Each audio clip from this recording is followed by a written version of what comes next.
Hello नमस्ते, राधाज रसोई घरमध्ये परत एकदा तुमचं मनापासून खूप खूप स्वागत। आज जो मी पदार्थ तुम्हाला दाखवणार आहे हा झणझणीत एक भाजीचा प्रकार आहे। जेव्हा आपल्याकडे भाज्या नसतात किंवा त्याच भाज्या खाऊन आपल्याला कंटाळा येतो तेव्हा मी जो भाजी तुम्हाला दाखवणार आहे हा जो ऑप्शन आहे खूप मस्त आहे। तुम्ही नक्की कराल याची मला खात्री आहे। आज मी तुम्हाला झणझणीत सोलापुरी वड्याची आमटी दाखवणार आहे। चला तर पाहूया ही रेसिपी। चला तर आपण टेस्टी रेसिपीला आता सुरुवात करूया। एक बाउल मी बेसन घेतलेलं आहे। हे बेसन भाजायचं वगैरे काही नाही, तसं आहे तसंच घ्यायचं। आणि त्यामध्ये आपण आता घालणार आहोत पाव चमचा हळद, पाव चमचा तिखट घालायचं आहे। त्यानंतर 1 चमचा धने जिरे पूड घालायची आहे। थोडंसं हिंग घालायचं आहे आपण आणि चवीपुरतं मीठ घालूया।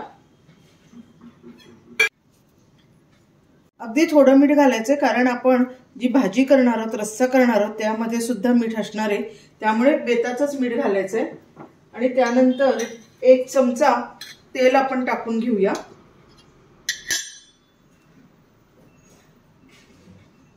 एक ते 2 चमचे। त्यानंतर आपण थोडीशी कोथिंबीर घालणार आहोत, थोडीशी बारीक चिरून घेऊया। आता कोथिंबीर घालूया आपण। आता यामध्ये मी आलं लसूण आणि हिरवी मिरची वगैरे काही घातलेलं नाही आहे, तसंच आता आपण याला हलवून घ्यायचंय आणि घट्ट गोळा तिंबून घ्यायचा आहे याचा। एक लक्षात ठेवायचं, खूप म्हणजे खूपच कमी पाणी लागतं। जसं लागेल तसं पहिला पाहायचं, साधारण 1 चमचा पहिला टाकून पाहायचं आणि हळूहळू करतच बाकीची हे जे पीठ आहे ते तिंबून घ्यायचंय आपण। आता छान तिंबून झालेलं आहे। थोडंसं आता तेल टाकूया आणि परत एकदा त्याला छानपैकी मळून घेऊया।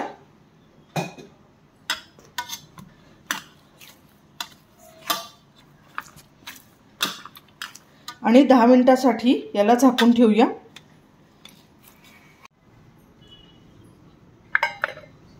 आता आपण त्यानंतर असं करायचंय की जवळजवळ 10-12 पाकळ्या लसणाच्या त्या आपण कुटून घ्यायच्यात किंवा मिक्सरमध्ये तुम्ही काढून घ्या, पण खलबत्त्यामध्ये कुटल्याने जास्ती छान चव येते। तसं कुटायचं, जास्त बारीक नाही करायचे। हे पहा, इतपतच कुटून घ्यायचंय।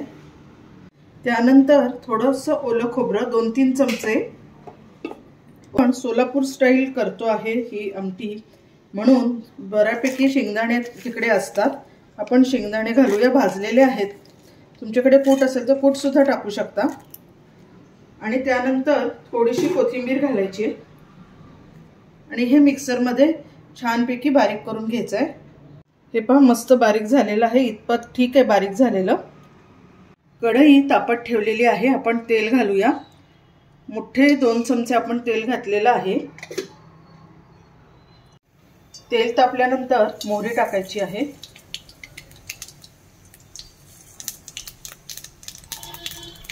त्यानंतर जो आपण लसूण कुटून घेतलेला आहे तो टाकायचा आणि छानपैकी मस्त खरपूस होऊ द्यायचा आहे त्याला।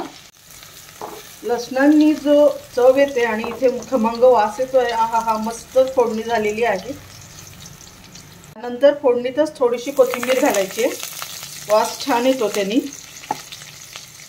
आणि आपण जे वाटण केलं होतं खोबरं दाण्याचा कूट, हे सुद्धा परतून घ्यायचंय तेलामध्ये। जेव्हा आपल्याला कंटाळा येतो त्याच भाज्या खाण्यासाठी, तर नवीन आपण काहीतरी शोधत असतो, तर हा ऑप्शन खूप छान आहे।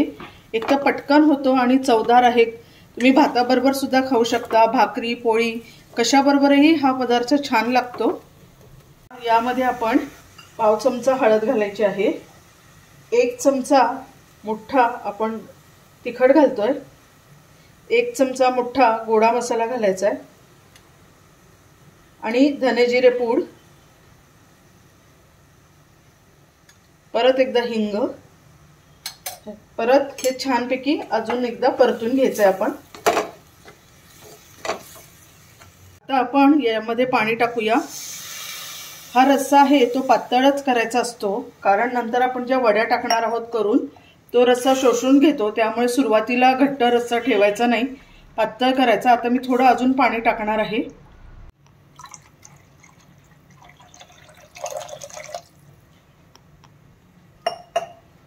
यामध्ये मीठ घालूया।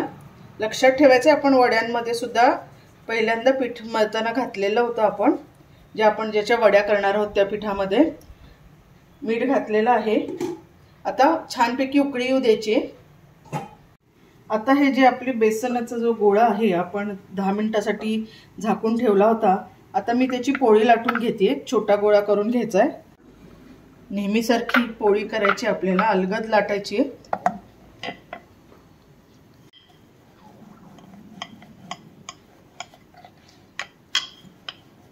ही पोळी लाटून झालेली आहे। इतपत पातळ अशी ठेवायची, जाडसर ठेवली तर शिजायला वेळ लागतो, त्यामुळे इतपतच अशी पातळ जरा असली पाहिजे। आता याच्या आपण त्रिकोणी काप करून घ्यायचे आहेत, शंकरपाळ्यासारखे।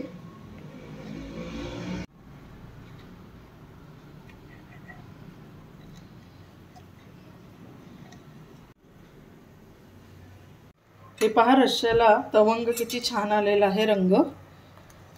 तिखट तुम्ही अजून तुम्हाला हवा असेल तर वाढवू शकता बरं का, की त्यामध्ये पण मी आता बेताचंच घातलेलं आहे।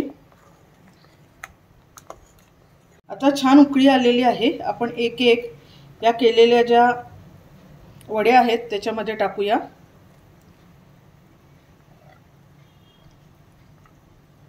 5 ते 10 मिनिटांसाठी मीडियम गॅसवर आपण याला झाकून ठेवूया।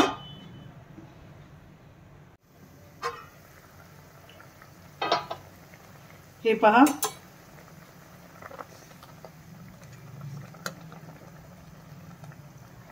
छान शिजलेले आहेत पहा। आता मी गॅस बंद करते। इतपतच पातळ रस्सा ठेवा। जेव्हा तुम्ही गॅस बंद कराल तेव्हा या वड्या थोडा रस्सा शोषून घेतात, त्यामुळे हा रस्सा घट्ट होतो। त्यामुळे या स्टेजलाच गॅस बंद करा तुम्ही।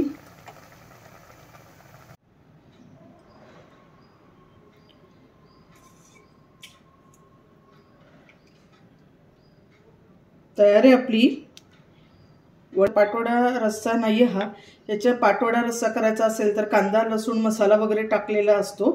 ही आपण वेगळ्या पद्धतीने केलेली आहे। तयार आहे वड्याची आमटी। घरी करा आणि एन्जॉय करा।